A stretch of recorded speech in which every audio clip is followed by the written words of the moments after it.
Hi guys, welcome to the Pilosopo podcast.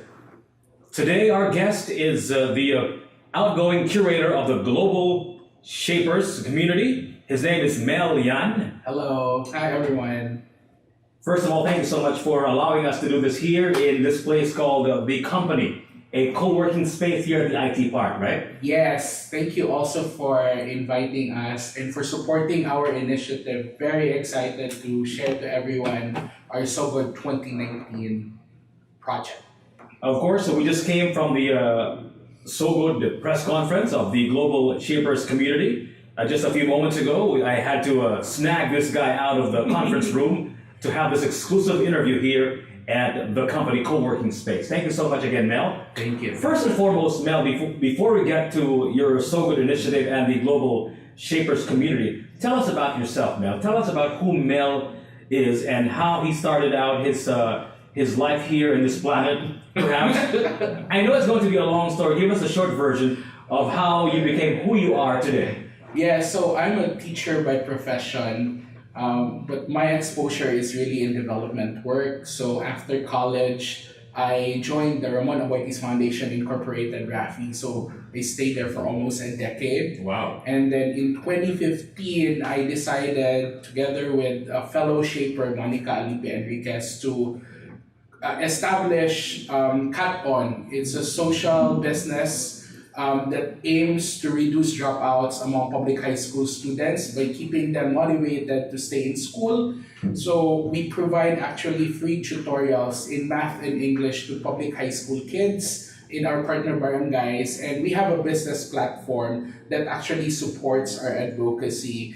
And I met Monica in Global Shapers Cebu, but we were established back in 2014 by J. Aldiger. So the Global Shapers Cebu is the second hub to be established here in the Philippines, and it's one of the 500 to 600 hubs all over the world, which is the youth arm of the World Economic Forum. So I was part of that founding member back in 2014, and I was curator of the hub. The curator is like the head of the hub. Was curator of the hub last year. And now I'm outgoing curator, and I'll be graduating soon from Global Shapers Cebu. So come July 1, I'll be part of the Shapers alumni na. Okay. Tiguang na daw, di na pwede. So is there like an age that you have to be part of it? Yes, when you join Global Shapers community, you have to be 20 to 29 years old. Okay.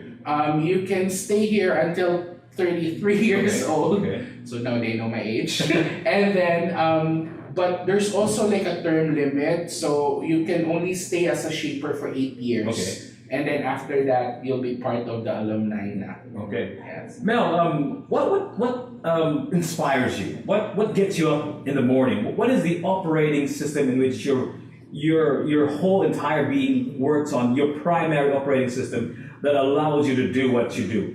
Aside from coffee. Of course, yeah. Of course, very important. That's like electricity, right? For a computer, that's like the electricity. But what's the main operating system? It's really, I think, that desire to do something and help Cebu. And I think that was really because also of my background in the development sector, that there are so many issues and concerns around us that needs to be attended to by us. Okay. And then I realized that there's actually something you can do about it rather than just rant or complain or give your honest opinion and shout out in social media. I feel that there is something that you can do if you really want to. Something concrete. Yeah, something concrete. And I think that that's what drives me to wake up every day, knowing that wherever I'll be going that day, I know I'm contributing towards like making the world a better place. One organization or one person at a time. So Is there a sort of like somebody that you look up to, maybe a person or an idea that you look up to that is shaping the way you operate in this world? I think when it comes to concept, Okay.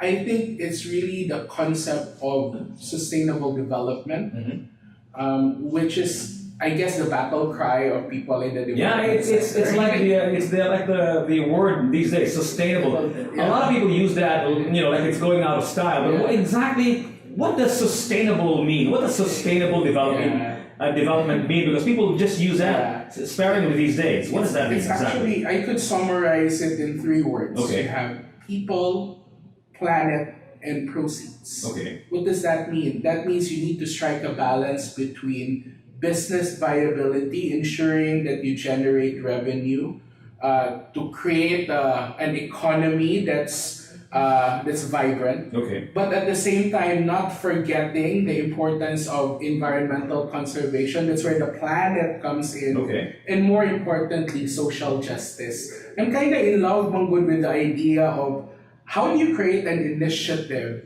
that is not one-sided. What do you mean? Meaning, it does not only focus on earning money, Okay. it has to make sure it's also protecting the environment, and at the same time ensuring that you promote social justice, meaning that you have that people are at the center of what you do, and that you're helping them improve their lives. So I'm so in love with that idea, and I'm seeing that the work that I do in the development sector and the organizations that I'm engaged in somehow is an avenue for me to actually test different models or ideas that are aligned with sustainable development. And usually I get challenged when, say, for example, we have this type of business, but our focus is only profit making. Mm-hmm. And then suddenly they say, wait, why don't we turn our business into, let's say, something that's more mindful about the environment, or at the same time more mindful about the community that we are that we're working with in terms of improving their lives. So I think that's what excites me when it comes to engagements, either on a voluntary basis or in terms of a professional capacity. So A sustainable development, social. Another key phrase that I kept on hearing during the press conference earlier is social enterprise, right? Yes. So can you give us the distinction between a sustainable business and a social enterprise? I know that social enterprise is the business, right? Yes. And the kind of development is sustainable development from a Yes. social enterprise. Does sustainable development have to come from a social enterprise? Okay, well, nice question. Not really, because supposedly government should also promote sustainable development. Traditional businesses can actually align themselves to sustainable development, and even NGOs, their non-profit sector, can actually still promote sustainable development. The thing is, if you look at history, why social enterprise was created, it was really a way perhaps to be able to marry the business sector and the non-profit sector. This is where our NGOs come. Isn't that sort of like an oxymoron? Yeah. Business sector and then non-profit. Business sector, non-profit. Aren't they at odds with each other? I mean, seriously. Yes, You know, yes. I was just reading about the biggest ever charitable donation by by an individual, and it was Warren Buffett, Yeah. or Buffett. How do you say that? Yeah. Buffett, right? Warren Buffett. I was thinking about Buffett earlier. Sorry, Warren. Yeah. And he made he pledged to the Melinda Gates Foundation 37 billion Yes. US dollars of his profits once Yeah. he passes on. So Warren Buffett is a mogul, is a financial monster, if you will. You know, next is probably Bill Gates, right? Yeah. He's donated billions of dollars, and he's Microsoft, and Yes. it's one of the most profitable companies in the world. So what I'm trying to drive at here, Mel, is profitable companies are profitable because they're businesses, and they become agents of social change, not because of their business per se, but because of the donation that the business has given to society, to the world at large, and thus creating much good. How do you marry these two things together when these examples that I just suggested to you, these are two different things: making money and helping change the world by making donations, charitable donations to specific causes. Yeah, so I think this is where this new paradigm comes in. Okay. Because you're correct, when you do help the community, it's always on a non-profit platform, meaning I rely on grants and donations. Okay. And that if I'm a business, I'm supposed to just earn money, and if I want to help, I donate it to charity. Exactly. That's the non-profit. Yeah. That has been the traditional way of doing things. But there are challenges along the way with that old model. For example, There's actually a scarcity of grants and donations. In the case of the Philippines, have to discuss this a little. Yeah, go ahead. Yeah, we have all day. Yeah, in the case of the Philippines, like say you have issues like the Napoles pork barrels. NGO donations, right? Where the non-profit sector was used as a channel for corruption. Mm-hmm. And actually, that gravely affected the Philippines. Mm-hmm. In fact, government regulations on the non-profit sector, on NGOs, have become have increased. Mm-hmm. And it's actually, the requirements are actually really harder for NGOs to survive now, especially when you're small, startup NGO. And so, and that scarcity in terms of donations and grants is also happening in other countries all over the world. The question is, just because there are no more grants and donations, does that mean we stop helping? So then the idea of the social enterprise came in, where they said, wait, okay, why don't we still help out, but let's have a business aspect in our organization, a profitable business that can help sustain the advocacy that we have. So usually in the model of social enterprises, your community that you're helping now becomes part of your value chain. Meaning that because you run that business and because they contribute in the value chain, that means that a portion of the income that you're generating actually goes directly to them to supposedly help alleviate poverty. For all these things, and if you look at the development sector, the root cause of human issues is really poverty.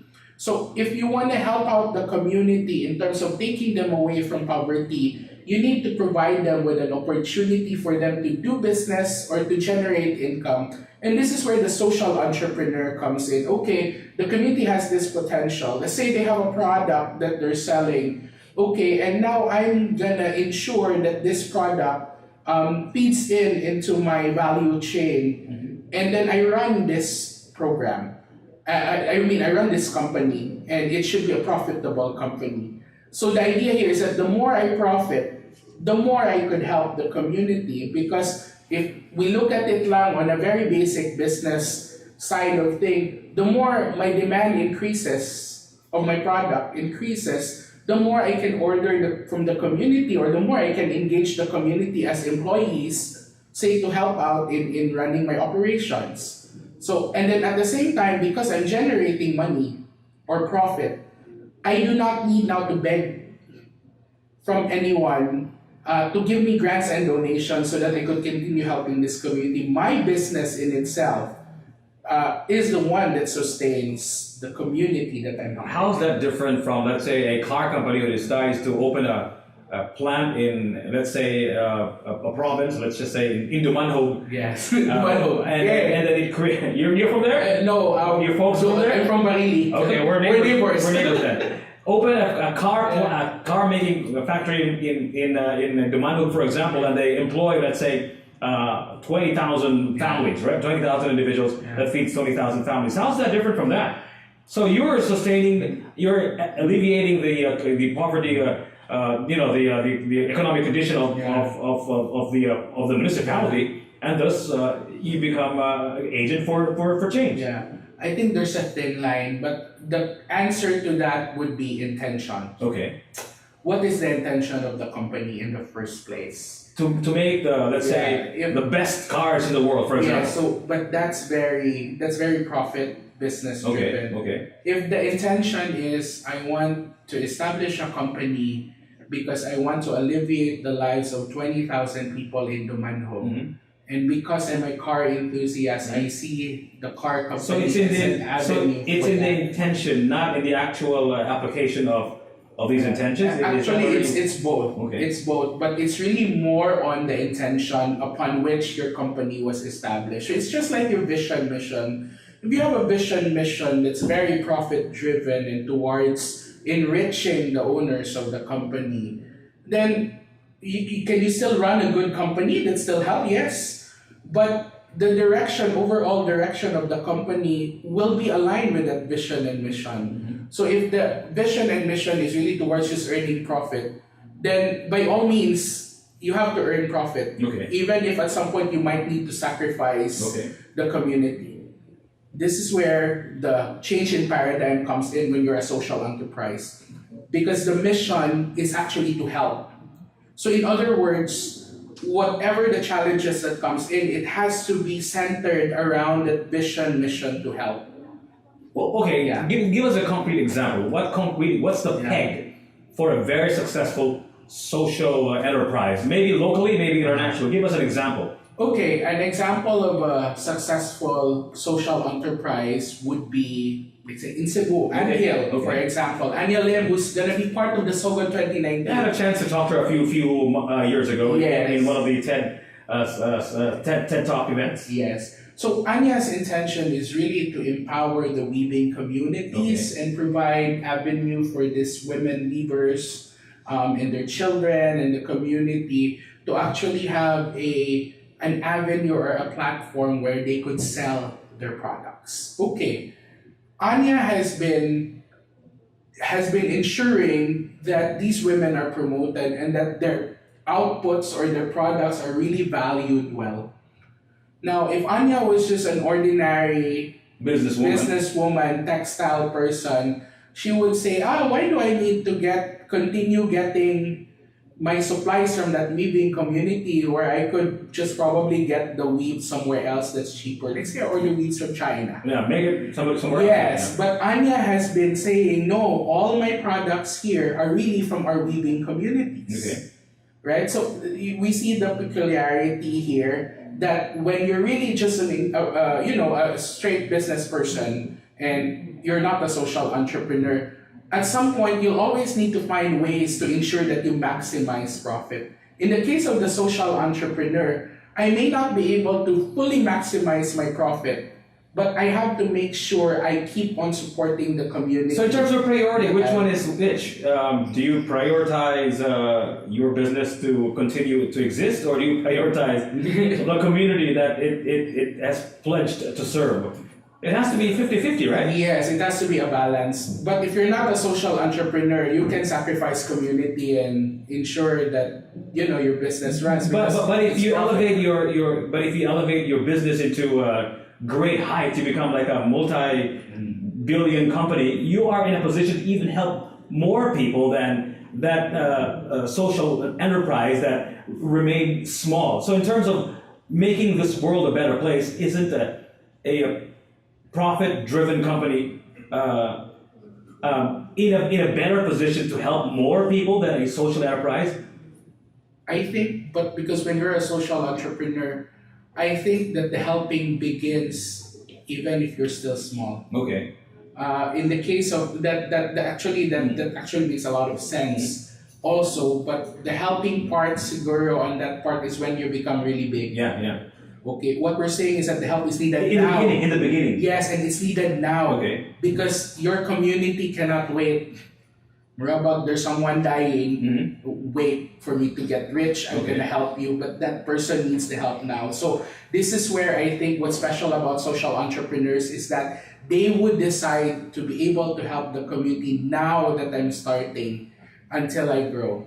Yes. Yeah, but it's kind of difficult to balance, right? Because you have to make sure that the business will continue to exist, right? Yes. For it to serve its community well. Yes. Otherwise, there's no company to serve the community, right? Yes. So somehow, I can imagine being a social entrepreneur, social enterprise entrepreneur, that I've got to think of how to continue to exist tomorrow first, so I can help these people. So I think what you for the Antil example, I think what Anya was trying to do was she saw a potential good product from a group of people that probably perhaps needed help, and she sort of took advantage of that, and it became like a sort of a social enterprise. Maybe you can give me give our viewers or listeners an international example. Maybe what's the biggest, most successful social enterprise of all time, or at least that you know of? Well, the founder of all social enterprises, if you ask me, is the microfinance.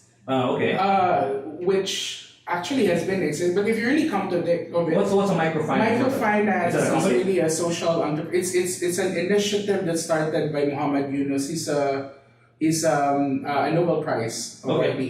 Here in the Philippines, we have big NGOs that are running social microfinance. You have Rafi, for example. You have CARD, MRI. You have Negros Women for Tomorrow Foundation. So these are NGOs, right? yes, these are NGOs. Microfinance institutions, they lend money to potential small entrepreneurs, but the terms are very, very low because the intention is to help, but they still get, there's still a certain percentage of a interest that these entrepreneurs would need to pay. And the microfinance system is a worldwide initiative, and there's so many foundations. Of course, Muhammad Yunus is one of the leading microfinance guru in the entire world. So that's an example of that. If you come to think of it, microfinance, maybe like a more. I know this is one of the founders, and maybe like a more popular example. Is there? Like a sexy example, for example. A sexy example.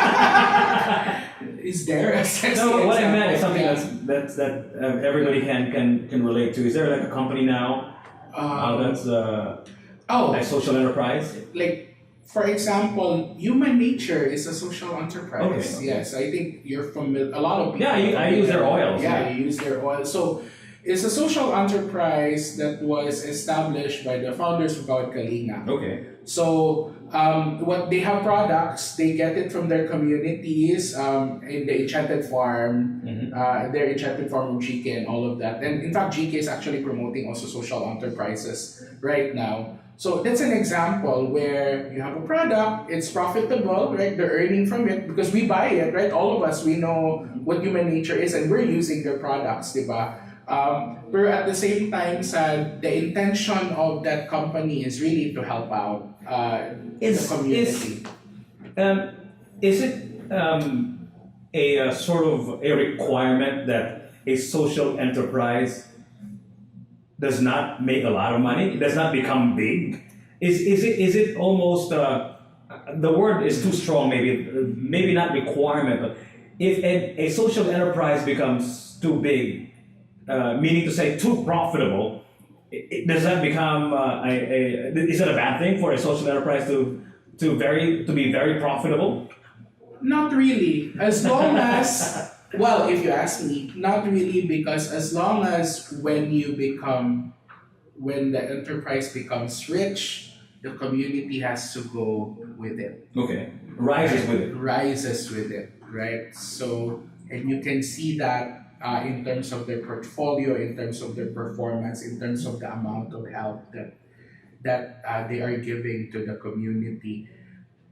So what if a social enterprise suddenly becomes rich? Very successful, but then the amount of help that it is giving to the community is just the same as when it was still small, then I think we have a problem there. I'm trying to figure out what the business model might be, and one of the ways in which a social enterprise entrepreneur would probably be thinking is he's probably going to think, oh, I've got to price my products a little bit higher than usual because I have to help these people, right? Yeah. So there's this perception, or not even a perception, but a fact that most social enterprise businesses, their prices are relatively more expensive than the similar products in the market. Is that a misconception? Is that a myth? Am I just making it up in my mind? I think that's a misconception. So that's why it's very important, and that's also the rationale of the SOGO 2019 session, is that we make these social entrepreneurs, even before they start their business, they're still aspiring pa lang. We give them that idea of the business fundamentals. Because again, even if your intention is to help the community, you still have to balance it with profitability.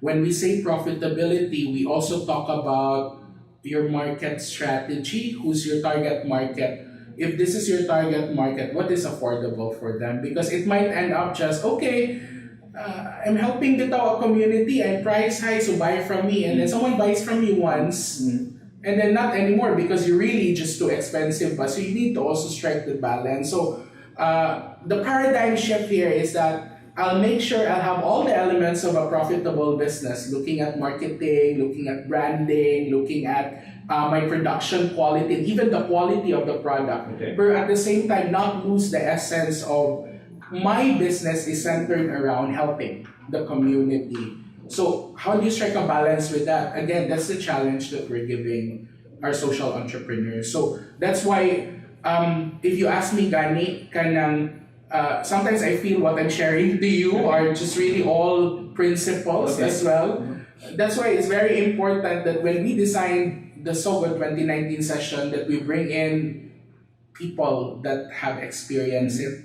What were their challenges and how did they overcome it so that they've reached the level of success that their businesses have at this point. So crucial to bring them here. Okay, Murag, while I'm sharing principles no to you, Murag, at the end of the day, in theory lang siya, pero at the end of the day, when you really are there already and you become an entrepreneur, it's really sometimes a totally different story. More animal, right? You need to make money, right? Yeah, you need to pay the bills. The electricity bills. Yeah, nagdako na akong ulo here, but in actuality, di ay lisod. And true enough, kato imong i-share, true enough, sometimes it's really hard to strike that balance. I mean, I'm a social entrepreneur myself, and it's really hard to strike that balance between ensuring you're profitable, but at the same time not sacrificing also the help that you're giving sa community. So, and that's why it takes a lot of commitment to become social entrepreneur. I shared to you during the press con. The press con that number one challenge that social entrepreneurs facing is really the commitment part. And for me, nga naman, it's really because when you're there already and you didn't expect you're gonna face all these things, you suddenly realize what did I get myself into? You know, a social enterprise sounds like something that a person or a company that already has a successful business would want to get into.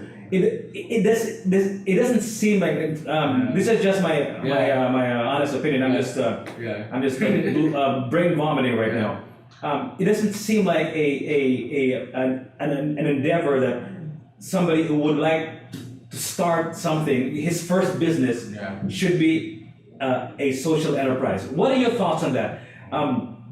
Is social enterprise a good way for an entrepreneur to start something entrepreneurial, or maybe he should not be a social enterprise first, and maybe his second company will be a social enterprise. I have a son here who's taking this video right now, right? Yeah. And I mean, we're talking about ideas and how to open a business. Yeah. You know, must his first business be a social enterprise, or should he go the capitalism route first and then maybe do a social enterprise later on? Actually, it really depends on the person. Okay. I've seen some mentorship program. For example, I'm part of this mentorship program with USC, University of San Carlos, Santa Clara University, and RAFI. Okay.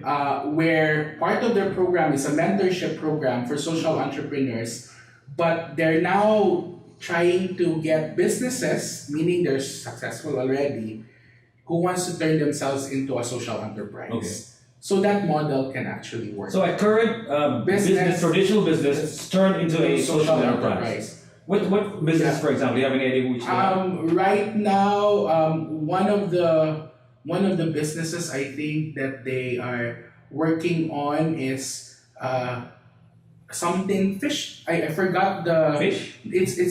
It's a group that's selling parang gourmet dried fish from Bantayan. Okay. And helping the fisher folks in that area. So kana siya, but they've been existing for quite some time, and then they want to really turn themselves into a social enterprise. Who curates these things? What I'm trying to say is, of course, you're a curator, but who curates a business for it to have that label of a social enterprise? Is there like a governing body that sort of screens this process, or anybody can just call themselves that? Wala. So, pwede lang ako nga. Yes. Pero, of course, when you a lot of people are now more critical and more Okay. informed, especially Yeah. millennials and young people. So Okay. if you label yourself as a social enterprise and you're not, people Okay. would know. Okay. Definitely. So kato siya, so that's possible. But it is really also still possible that your startup business becomes a social enterprise because it's really your passion to help. Yeah. So I think lang the paradigm here is that if your passion is to help, usually mango the route that people go when they want to create something, use some impact in the community is really the NGO route. Diba? I want to do something, so I'm creating this non-profit organization so I could expand and formalize my advocacy. What we're telling people is that there's another route, which is the social enterprise, where you could run your business but at the same time help your community. So actually, pwede siya both ways. Depende lang, I think, in terms of what's the passion of the individual, what's the commitment of the individual. So it's possible for a traditional business to actually be a social enterprise. Unbeknownst to the entrepreneur who set up the business, his business is actually a social enterprise. Yeah. Pwede Richard. As long as then you try to review now your value chain. This is where the review of your business comes in. So the value chain is. Yeah. Your value chain is from the start to end, from production of your product to from sourcing production until it reaches the market. Okay. And then so kana siya, you have to review along this value chain which aspect of it am I contributing towards helping the marginalized sector and helping alleviate poverty. So kana siya. So primarily, a social enterprise is to help alleviate poverty. That's really the primary goal. Yes. Right? Not necessarily the environment, not necessarily saving a specific species of whales, for example, or helping everybody breathe fresh air. But its primary purpose is really to help alleviate poverty. Yes, the primary but there are a lot of social enterprises because there's a wide spectrum of social enterprises. So there are some social enterprises that pwede environment ang ilahang advocacy. Okay. For example, like say we are like diba, we've heard a lot of social enterprises, for example, they're into sustainable fashion and all of that. What does that mean, sustainable fashion?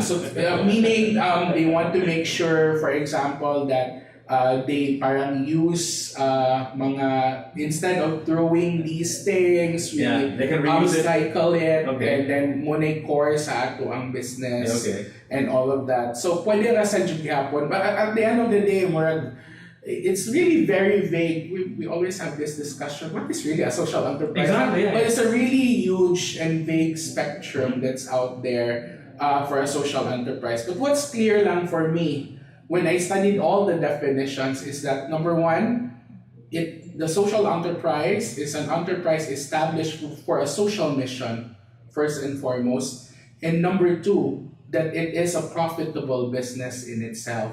It cannot be just because if ang focus ni mo social good lang pero you're kind of forgetting the business profitability, then you're an NGO, man.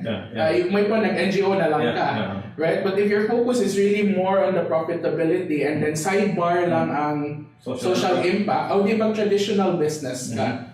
The challenge now is how do you have so if we have to have a figure, it's 50-50, good. 50-50 jud na dapat. Okay, you cannot kuan man sacrifice one over the other. So see, it's challenging to be a social entrepreneur. So the global shapers community is really about alleviating poverty, right? I mean, wala siya environmental. Actually, if you look at business development, in the case of the Cebu Hub lang it's just one aspect that we're looking at. So ang among focus is citizen engagement, environmental conservation, business development, universal education. But if you look at manggod sa World Economic Forum, ang ilaha yung the main thrust is really improving the state of the world. And for me, that's very broad. So that kind of all aspects they're looking at. But because it's a World Economic Forum, I think at the end of the day, in terms of human-centered approach to development, it's really human well-being. And the biggest challenge of human well-being around the world is really poverty. So for me, so it should be an overarching theme that we are. So if you have to pick one cause, Mel, would it be safe to say that poverty is the one thing that can make alleviating poverty, economic progress is the one thing that will make this world a better place? If you had to pick one. Yeah, I think so. Pero what's close to my heart, Mongol, is education, John. Okay. Because education as a tool for poverty alleviation, Yeah. I'd like to believe. Because if the concept lang of alleviating poverty is just really providing financial resources to the poor without educating them, for me that's another aspect that we need to discuss. Okay, if they are not capacitated, if they don't know how to manage the resources that we give them, at the end of the day, it wouldn't be sustained at all. But yes, for me, all our initiatives, in my opinion, should always boil down towards inclusive growth. And this is where poverty alleviation actually comes into play. Meaning that when we have development, kinahanglan, you include the entire community also kind of rises with you. So maybe that's the answer siguro. Yes, at the very core of it, but in terms of strategy, I'd like to believe education gihapon is one avenue where you can address the poverty alleviation. One of the things that is being forgotten in conversations about progress, about sustainable development, and about all these advocacies is the ability of a people to find happiness, satisfaction, and all that stuff. And one of the key things that I've noticed in our earlier conversation was that a social enterprise has to think about there has to be a balance that has to be achieved between profitability and helping a group of people, a specific group of people. What are your thoughts on making a people, the entire world, find ways to be satisfied and to be happy? Those are quite vague concepts, right? But I think it was is it Bhutan, the happiest place in the world? It's happiness index. Yeah, happiness index. Yeah. How important is that in social enterprise and in making this world a better place to live in? And how do we achieve that? Yes, I think that they always refer to it as human well-being. Yeah.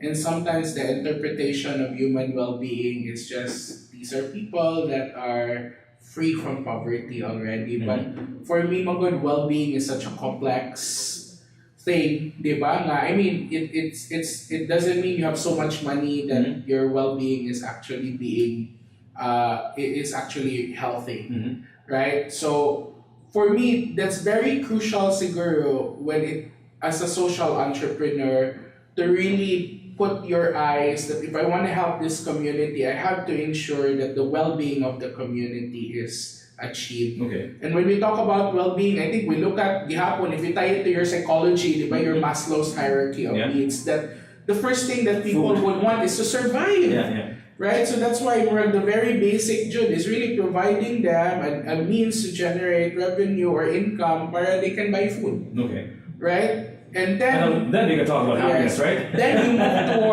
you move towards in terms of what makes these people feel empowered. So then the empowerment now comes in, that they feel that they have ownership of the decisions that they make in their lives. And then, so when they're empowered, then there's a greater sense of well-being, actually. So I think as a social entrepreneur, you have to really study your community, immerse in your community, and then try to look at what are the needs of my community, and then meet those needs first. I mean, you cannot talk to, okay, let's be happy, pero we're not actually meeting like the basic survival needs, for example. So, I guess one of the restrictions, if you will, of a social enterprise is really that they really can't grow as much as a traditional business, because you're helping a specific community, right? So it's a small group of people that you're trying to help alleviate their situation, right? So what happens is, if that's just that group of people, you can't replicate these people, or maybe look for other people similar to them that makes the same things. You can actually expand your communities. I mean, if you started here, like for example, si Anya, I think had one or two weaving communities. Currently, she's looking for other weaving communities na in the Philippines because increase man sa ng demand sa iyang mga fabrics na from weaves. Kana ba? So you can actually do that. Eco Store, for example, is another example of a social enterprise where they source kanang mga products from artisans and from kanang local kanang mga trade industry ba. And then since they expanded naman, they're trying to look at na unsa pay among other communities naman. How so you can actually do that. But there has to be a screening process, right? Somebody to curate, somebody to police these social enterprises, because a social enterprise can only be a social enterprise if it has those values, right? The value chain. But people might still be patronizing a so-called social enterprise, but it has ceased to become a social enterprise. How do we stop that from happening? We have to think of all the inclinations, the propensity of human beings to get a little greedy sometimes, right? Yeah. So how do we do that? Muna siya, I think that's where vigilance comes in. But do we have people assigned to be vigilant, or just everybody? Wala siya. Nobody in particular? For me, if you ask me what's the solution to that, it's really at some point we need to create a sort of an association of social entrepreneurs where they regulate themselves. Meaning that there should be at some point an accrediting body, that's what you mentioned, that will say this social enterprise is legit. That happened actually for the non-profit organizations. Although government is curating man dyan, if you're a non-profit organization that's making all these mga hocus-pocus, then government can catch you. But non-profit organizations, NGOs for example, they have this group called PCNC. So PCNC is the one that accredits NGOs to say when you're accredited by PCNC, you're a legit NGO. Quote unquote. Yes, but the PCNC is composed of the NGOs themselves, so it's like a self-regulation. Like the KBP for media. For media, like the KBP for example. So Anna just siguro, but the challenge now is how do we create an ecosystem of social entrepreneurs? Okay, there aren't much social entrepreneurs. Is there does the Philippine legal system acknowledge a social enterprise, and do you have like special tax breaks or something like that? Wala na siya. That's why again, I would understand, and for me your question is very nice because wala pa man good. There's no distinction right now in the Philippine laws. It's either you're for-profit or you're non-profit. In other parts of the world, is there a distinction? Yes, there is. Like for example, in the UK, they really have a certain department, for example, that recognizes social enterprises and provides them with tax incentives and all of that. There is actually in the US also there is social naasad sila way. There has to be a legal acceptance because it also allows the government to sort of curate and screen these social enterprises, right? Yes, I agree. Sad na dapat i-recognize. Is there a movement? I mean, is there a move to help social enterprise become separate and distinct from a regular traditional business? Yeah, I think there is a law that's being pushed. Okay. Would you know who the sponsor of that? Do you have any idea? I think it's BAM. BAM Aquino, okay. Yeah, who's pushing. How's that working out? I don't know if it's, but I'm pretty sure it has not been turned into a bill. A law yet. Okay. It's a bill filed pa siguro in the Senate regarding that. Pero yes, there is a need to do that. But the thing is lang, in the case of Cebu, for example, wala pa kaayoy, we're starting pa lang ba? I mean, the social enterprise community in the Philippines, in my opinion, is still probably at its early age pa, diba? And so that's why we're hopefully trying to create that ecosystem of social entrepreneurs here in Cebu and in the Philippines. But GK has been one of the organizations that has been very actively promoting creating that network of social entrepreneurs. So once that is established, then they can maybe work together to come up now with more regulations among themselves. Because I feel that if there's someone who would really push an author for regulating themselves, it should be the social entrepreneurs themselves ba. For me, that will become more successful because rather than they feel nga, uy, government just stepped in and wanted to regulate us, dapat sila maka-feel nga, wait, we need to regulate ourselves because there are maybe people in our field that are not really social entrepreneurs but are just maybe packaging themselves as such para lang they can get more patronage or something. Let's shift gears a little bit. I know you're the outgoing curator of the Global Shapers community, right? Yes. But you're also one of your advocacies is not only to help alleviate poverty, but also education, like you mentioned, right? You have a social enterprise which focuses on education. Can you tell us a little bit more about that? Yeah, so the intention was to reduce dropout rates in the Philippines. Based on our study, the dropout rate could go as high as 57%. So what we did is that we have an initiative called KATON. We provide free tutorials to public school kids in math and English. Okay. And and because we're a social business, so we're created as a stock and profit corporation. Stock and profit. So we're not a non-profit. So you're not a social enterprise by any definition, yeah? Yeah, we're a social enterprise. We're part of the social enterprise spectrum. Okay. But we want to call ourselves a social business. Okay. Because of the size of the organization that we have, right? But we're part of that spectrum, meaning that the company was really established for that purpose. And because we're a stock and profit corporation, we're actually allowed to do a business platform to support our operations, meaning we're legally allowed to do business. Because if you're non-profit, there's so many regulations when you do business because you're supposed to be non-profit. Mm-hmm. But since we're established as a for-profit organization,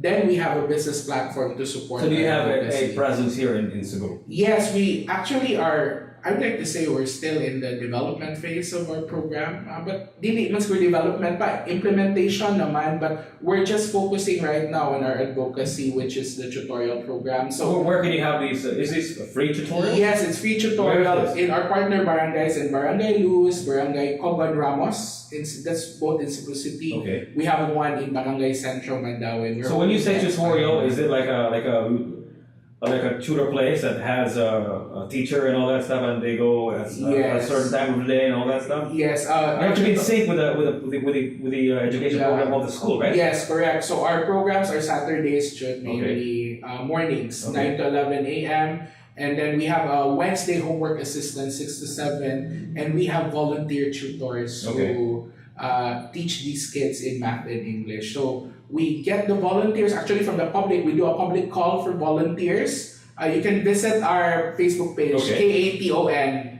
KATON. Okay. But it's KATON actually, pero di man musugod si Facebook, mapunta ng dot. So, KATON. And then there's parang a post there on how you can volunteer with us. So we get these volunteers, we train them actually on how to handle the kids, and then we deploy the volunteers to help out our kids. I'm curious, so how do you make money here? Since it's a profit. We have a full business platform. Okay. That's the business model that we're creating. We have a full business platform to support the advocacy that we will have. But right now, we are still in the starting phase of implementation. So the focus has been really the advocacy part. So we haven't started yet the profit part. Okay. And right now we're actually looking for investors who will actually help fund our advocacy by investing in the profit part of our food part. Food part. So because we would need investors to actually build our commissaries. So you have like a chain of restaurants? What's the plan? Our products would be, we call it Shoyong Pao, Siomai Moyong Siopao. Okay. Yes, and then the model that we have is that we will be selling these products, we earmark sales through our different partner companies who would like to support our advocacy, because 25% of the gross sales goes to support the advocacy. Okay. So do you have these in other parts of the Philippines already, or just here in Cebu? Just here in Cebu pa lang, but we actually have plans because we found, for example, one investor, pero we haven't closed the deal pa lang, that wants us to start in Mindanao, for example. And then we have investors also that wants us to start in the zone. So the idea is to make it nationwide, Do right? you intend to pay these volunteers eventually from the profit from the food business? They Or? actually get a love gift from Okay, us. a love gift. Love gift. Okay. So there's a certain amount of monetary compensation for their effort. Although we actually don't want to emphasize also the love gift because it Because loses it's a the gift. essence of. It's supposed to be a surprise. Yeah, it's supposed to be a surprise, but or they get this, but kanang murag at the end of the day, although the love gift is quite is quite murag sa nag-tutorial ka, pero again, the whole essence ng good is them volunteering and helping out, which is the whole essence why we have. Why math and English? We found that as the two subjects, number one, that are most difficult. Aren't Asians like the Filipinos better at math than other parts of the world? But the thing is like this: if you're good in math, most likely a lot of people Bad that in are good English, in math are bad in English. And a lot of people na Pilosopo, we're in the Pilosopo session. A lot of Pilosopo will say, "Moging the English ko because I don't like math." Or you might hear that a lot from journalists and people in the comm field. I like English because I don't like math. Okay. So, unfortunately, you have to pass both. Okay. If you don't pass, you cannot be a perfect score in English and a zero in math. You still will not graduate high school. You'll drop out of school, man. So we see the need to actually focus on these two subjects. And at the end of the day, for us, these are foundational courses. I mean, bisan asa ka mo go, whatever type of work, you need English, and I swear you would need math. If you want to progress, like say if you want to become a manager at some point, you have to look at your budget. You have to do your projection. So math will hunt you.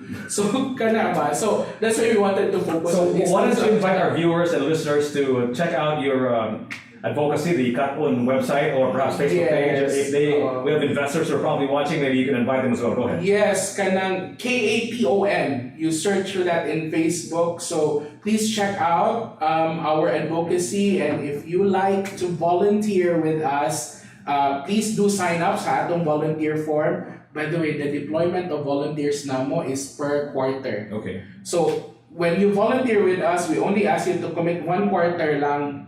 And then after you have the option if you want to continue or not. Because if we ask you to commit to us for a year, what if in the middle of the year nakauyab ka and your boyfriend or girlfriend so demanding, di ba? Pero at least siguro in the next 2 months you would know your schedule ba? And 2 to 3 months siguro. So so that's usually 10 weeks of volunteer equivalent to the grading period sa atong school. Yeah, okay. So volunteer with us, and the next deployment will be in June at the start of the classes first grading period. So if you're into math or English, need not to be both subjects because we know the math people don't like English sometimes. And vice versa. So please volunteer with us and check our page. And of course, the Global Shapers community and your So Good program. Can you invite our viewers and listeners to check out your activities, maybe go to your Facebook page so that they'll know more about how to create, set up, or be a part of a social enterprise. Go ahead. Yeah, so check us out, Global Shapers Cebu. So Good 2019 is an opportunity if you want to become a social entrepreneur but have no idea at all how to run a business, then this is the introductory course for you. It's 8 weeks ni siya, 8 Saturdays. The 8th Saturday will be the culminating activity, but we have 7 Saturdays learning sessions with workshop on various aspects of business. We focus on operations, on branding, on financial management. So all aspects are covered. And there's that link in our Facebook page, Global Shapers Cebu, where you could register and sign up. So while learning is for free, naalang tay giasa atong mga participants to give pay 1,000 pesos per session, pero only for session 2 to 6 ha. Because if you sign up for one session 1 and session 7 are free. But it's all in Facebook, right? Yes, it's all in Facebook. Who are the people that will be conducting this series of events? Yes, exciting. We will handle the social impact part. Okay. So the Global Shapers Cebu, I'll be talking and facilitating the workshop. But we have someone in Rafi who will focus on their experience also for business, for legal aspects in starting a business. We have our We're proud of the USC College of Law. And then we have the USC Center for Social Entrepreneurship of the School for Business and Economics, who will handle operations management. We have from HR, we have DOLE and the People Management Association of the Philippines, PMAP. We also have for branding and comm, Ms. Carol Ballesteros, one of our branding and comm experts here in Cebu. And at the same time, for business leadership, we have a very interesting panel of Mr. Pete Dalantar, founder of Nature's Legacy. And then we have Ms. Anya Lim, of course, of Anthill. We have Franco Soberano, COO of Landmasters. Franco will be there as well. Yes, and we're hoping also, although she gave me a nod that she'll support us, but she's still trying to fix her schedule. Ma'am Domi Chua, the president of RAFI, hopefully will be part of that business leadership panel. And of course, the public event, which is for free, will be June 29. That's our So Good Expo. It's gonna happen in SM City, Cebu, hopefully. Okay. Thank you, SM. And before we wrap this interview up, because I've seen you look at your watch about 10 times already. No problem. We have a lot of viewers out there who would like to be entrepreneurs. In fact, I encourage my kids to be entrepreneurs. I encourage a lot of people to be entrepreneurs because one of the perks of being an entrepreneur is you control your time. Yeah. And you grow your own business that comes from your sweat, blood, and tears. What is your message to those who are trying or are about to or thinking of opening a business? Why should they open, instead of just a traditional business, why should they open a social enterprise? Go ahead. It's the fulfillment that you get, that you're supporting yourself through your business, but at the same time, there's a bigger sense of being able to help that community that you're helping. So if you're someone who's passionate about helping, but also of course needs to take care of yourself, depending wants to start a business, then please do consider starting a social enterprise. Because the community needs your help, right? Doesn't mean you don't take care of yourself as well. So it's, marrying both. You imagine if you can earn while at the same time helping. For me, that's the best part, siguro, when you're passionate about the community.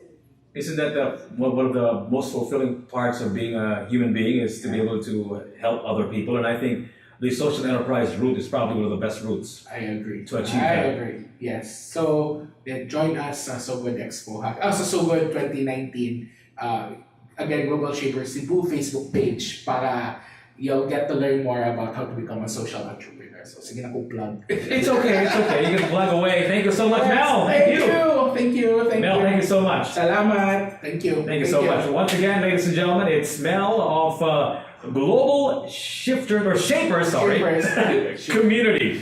Thank you so much. Thank you.